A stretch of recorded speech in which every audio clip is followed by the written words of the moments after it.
నమస్తే. మన డిసెంబర్ 2025 సంవత్సరం గురించి రాశి ఫలాలు ఎలా ఉన్నాయో తెలుసుకుందాం.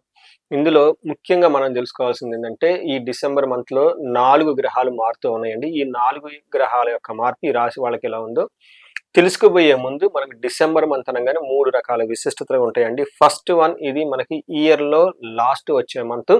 ఇది అందరికీ తెలిసిందే. ఈ టైంలో మనకు జనరల్‌గా ఆహ్, ఏమంటారు ఇంట్రోస్పెక్షన్ మనల్ని మనం ఎంతవరకు సాధించాము, ఈ ఇయర్‌తో కంపేర్ చేస్తే అంతకుముందు ఇయర్‌తో కంపేర్ చేస్తే ఏమన్నా ఉందా? గ్రోత్ ఉందా? లేదా? ఎంతవరకు ఉంది?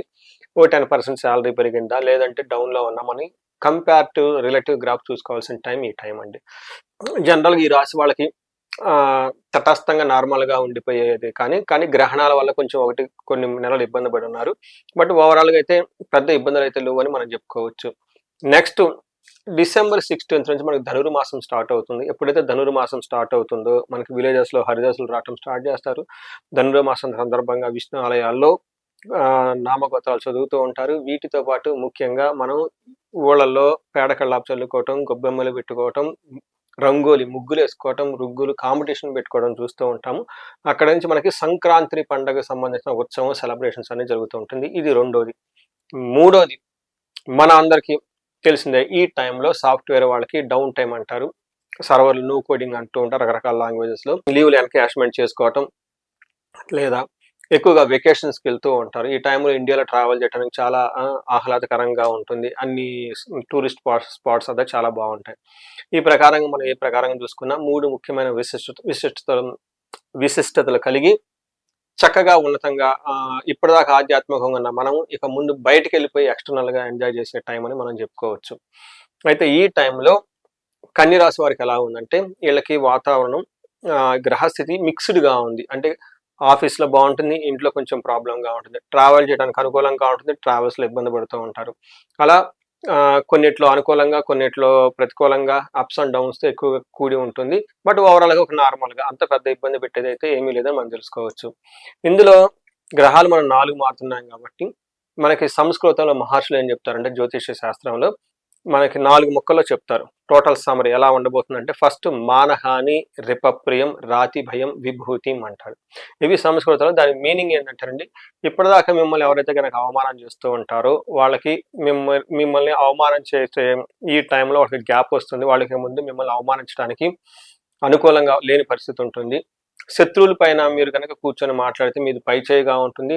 నెక్స్ట్ రాతి భయం, ఛాలెంజెస్ ఫ్రమ్ ది ఎనిమీస్. మీకు శత్రువులు ఉండేసి కొంచెం ఇబ్బందులు పెట్టే అవకాశం ఎక్కువగా ఉంటుంది. కానీ ఫైనల్‌గా మీరే విన్ అవుతారని తెలుసుకోవచ్చు.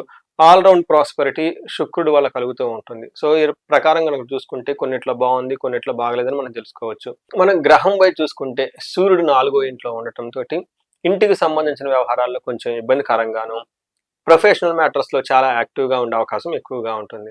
ఇందులో మనకి సంస్కృతంలో ఏం చెప్తారంటే అంతఃక్లేశ గృహఛిద్రం సౌఖ్యహానిం అభోజనం ప్రయాణే విఘ్నమాప్నోతి. చతుర్థతే రవి సంయుతే అని చెప్తారు. అంటే 4వ ఇంట్లో గనక రవి ఉంటే ఏమవుతుంది? ప్రయాణాలు చేస్తే ఆటంకాలు కలుగుతాయి. ఇంటి విషయం సంబంధించిన వ్యవహారాల్లో ఏదో ఒక కోపంగా, ఒకటి విచారంగా ఉండే అవకాశం ఎక్కువగా ఉంటుంది. సుఖం కంఫర్టబుల్‌గా లేకుండా ఇబ్బంది పడి టయానికి భోజనం చేయలేని పరిస్థితులు ఎక్కువగా ఉంటుంది. కానీ ఇదే టైంలో ప్రొఫెషనల్ మ్యాటర్స్‌లో ప్రమోషన్స్ వచ్చే అవకాశము, మంచి గుర్తింపు వచ్చే అవకాశం ఎక్కువ ఉంటుంది. కుజుడు ఈళ్ళకి మరలా 4 ఉండి మిక్స్డ్ రిజల్ట్ ఇస్తున్నారండి. ఈయనున్న పొజిషన్ ప్రకారం గనక చూసుకుంటే హెల్త్ కాంప్లికేషన్స్ రావటం, బంధువులతో గొడవలు, ధనాన్ని కోల్పోయే అవకాశం ఎక్కువగా ఉంటుంది. కానీ ధనం ఫ్లో అనుకున్న కార్యం జరిగే అవకాశం ఎక్కువగా ఉంటుంది కుజుడు వల్ల. నెక్స్ట్ శుక్రుడు మనకి 3వ ఇంట్లో ఉండటంతోటి ఇది మిక్స్డ్ రిజల్ట్. ఎలా అంటే వ్యాపారస్తులకు తర్వాత ధనం నష్టం వచ్చే అవకాశం ఎక్కువగా ఉంటుంది. శత్రువులు పెరిగే అవకాశం ఎక్కువగా ఉంటుంది. విపరీతంగా ధనం కూడా ఖర్చు పోయే అవకాశం ఎక్కువ ఉంటుంది. అయితే ఈ ఛాలెంజెస్‌తో పాటు ఆహ్, లాంగ్ ట్రావెల్ చేయటానికి, ఆధ్యాత్మిక ఎళ్ళటానికి, తర్వాత గోపురాలు, గుళ్ళు తిరగటానికి, తర్వాత వెకేషన్‌కెళ్ళటానికి చాలా బాగుంటుందని మనం తెలుసుకోవచ్చు. ఈ టైంలో మీకు ధనం విపరీతంగా ఖర్చవుతుంది. కానీ మీ మాటకి చాలా విలువ ఉంటుంది. సమాజంలో మిమ్మల్ని బాగా చక్కగా గౌరవిస్తూ ఉంటారు. వీటితో పాటు మనకి మహర్షులు జ్యోతిష శాస్త్రంలో అంగగోచారం అనే కాన్సెప్ట్ ఇచ్చారండి. దీని ప్రకారం నక్షత్రం ప్రకారంగా ఎలా ఉంటుందో కూడా మనం తెలుసుకోవచ్చు. నక్షత్రం ప్రకారం మనం చూసుకుంటే వీళ్ళకి ఉత్తర ఫాల్గుని, హస్త, చిత్త నక్షత్రాలు ఉంటాయి. ఉత్తర ఫాల్గుని నక్షత్రం వాళ్ళకి ఈ మాసం అంతా జయప్రదంగా ఉంటుంది, ధనలాభం ఉంటుంది, విశేషంగా ధనలాభం కూడా ఉంటుంది. ఛాలెంజెస్ కనుక చూసుకుంటే భయము, బంధనము, కలహము అంటారు. అంటే ఏదో ఒక విషయంలో గొడవలు వచ్చే అవకాశం ఎక్కువగా ఉంటుంది. ఇది భూమికి సంబంధించి కానివ్వండి, లేదా అన్నాదమ్ముల మధ్య గొడవలు అయితే అవకాశం ఉంటుంది. నెక్స్ట్ భయం కలిపే పరిస్థితులు ఎక్కువ ఉండే అవకాశం ఉంటుంది. నెక్స్ట్ బంధించబడినట్లు ఉండే అవకాశం కూడా ఎక్కువగా ఉంటుంది. నెక్స్ట్ హస్త నక్షత్రం వాళ్ళకి జయప్రదంగా ఉంటుంది, ధనలాభం ఉంటుంది, విశేష ధనలాభం ఉంటుంది. అగైన్ వీళ్ళకి భయము, బంధనము తో పాటు కలహం, గొడవలయ్యే అవకాశం ఎక్కువగా ఉంటుంది. లాస్ట్ చిత్తా నక్షత్రం వాళ్ళకి ఐశ్వర్యప్రదంగా ఉంటుంది, జయ బాగుంటుంది, ధనలాభం ఉంటుంది, విశేష ధనలాభం ఉంటుంది. కానీ వీళ్ళకి కూడా గొడవలయ్యే అవకాశం ఎక్కువగా ఉంది. ఈ గొడవలు కూడా అన్నదమ్ముల మధ్య కానివ్వండి, భూ వివాదాలు కానివ్వండి, లేదంటే ఏదైనా అనుకున్న పని జరగక దాంతో ఇబ్బందులు పడే అవకాశం ఎక్కువగా ఉంటుంది. లాస్ట్లీ మనం చూసుకుంటే ఉత్తర ఫాల్గుని నక్షత్రం వాళ్ళకి బుద్ధి నాశనం, స్త్రీ నాశనం అని చెప్తూ ఉంటారు.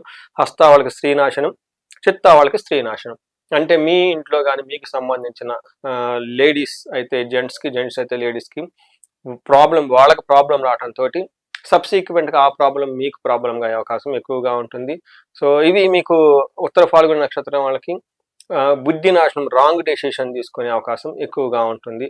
సో చూసారు కదండి, ఒక రకంగా చూసుకుంటే ఈ రాశి వాళ్ళకి కొంచెం పాజిటివ్గానే ఎక్కువగా ఉంది, కొంచెం ఛాలెంజెస్ కూడా ఉన్నాయి, మిక్స్డ్గా ఉంది. కాబట్టి ఏదైనా ప్లాన్ చేసుకున్నప్పుడు ఇప్పటిదాకా మనం డిస్కస్ చేసుకుని ఏ ఏ విషయాల్లో బాగుందో ఆ విషయాల్లో జాగ్రత్తగా పెట్టుకొని, ఎక్కడెక్కడికి సరిగా లేదో దానికి ఆల్టర్నేటివ్ ప్లాన్ బి పెట్టుకొని కొంచెం పేషెన్సీగా ఉంటే ఈ మంత్ అంతా చక్కగా ఉంటుందని చెప్పేసి నేను చెప్తున్నాను. గణపతికి సంబంధించిన లక్ష్మీ గణపతి మంత్రాన్ని చాంట్ చేసుకోవటము, లేదంటే గణపతి అథర్వ శీర్షాన్ని రెగ్యులర్గా చదువుతూ ఉండటం చాలా బాగుంటుంది. వీటితో పాటు కుజుడు యొక్క అనుగ్రహం మీకు కావాలి కాబట్టి సుబ్రహ్మణ్యేశ్వర స్వామి గుడికి వెళ్ళినా కానివ్వండి, లేదంటే దుర్గాదేవి గుడికి వెళ్ళినా కానీ చాలా బాగుంటుంది. ఈ రాశి వాళ్ళు ఇంకా ఎవరైనా కనుక పెద్ద పెద్ద ప్రాబ్లమ్స్ ఫేస్ చేస్తూ ఉంటే విశేషమైన హోమాలు చేయించుకుంటే చాలా బాగుంటుంది. స్వర్ణలక్ష్మి విశేష హోమం చేయించుకుంటే ధన ప్రవాహం వస్తుంది. కుబేరు పాశుపత అభిషేకం, అగైన్ దానికి కూడాను వచ్చిన ధనం నిలబడటానికి కుబేరు పాశుపత అభిషేకం. భార్యాభర్తల మధ్య గొడవలు ఏమైనా ఉంటే అన్యోన్య దాంపత్య పాశుపత అభిషేకము, లేదంటే విశ్వావశు గంధర్వరాజ హోమము. వీటితో పాటు ఇంకా ఎవరికైనా ఏదైనా ఛాలెంజెస్ ఉంటే ఇండిపెండెంట్గా మీ యొక్క ఇండివిజువల్గా మీ యొక్క హారోస్కోప్ ఒకసారి చెక్ చేసుకొని మీ జాతకానికి అనుగుణంగా ఏ దశ నడుస్తుంది, ఏ భుక్తి నడుస్తుంది, ఇంకా వేరే ఏమైనా దోషాలు అనేవన్నీ చెక్ చేసుకొని తగు పరిష్కారాలు చేసుకుంటే మీ జీవితం 10 రెట్లు ఇంకా ముందుకెళ్ళే అవకాశం చాలా ఎక్కువగా ఉంది. సో మీకు రాబోయే రోజుల్లో అష్టైశ్వర్యాలు కలగాలని, భోగభాగ్యాలు కలగాలని చెప్పేసి నేను కోరుకుంటున్నాను. నమస్తే.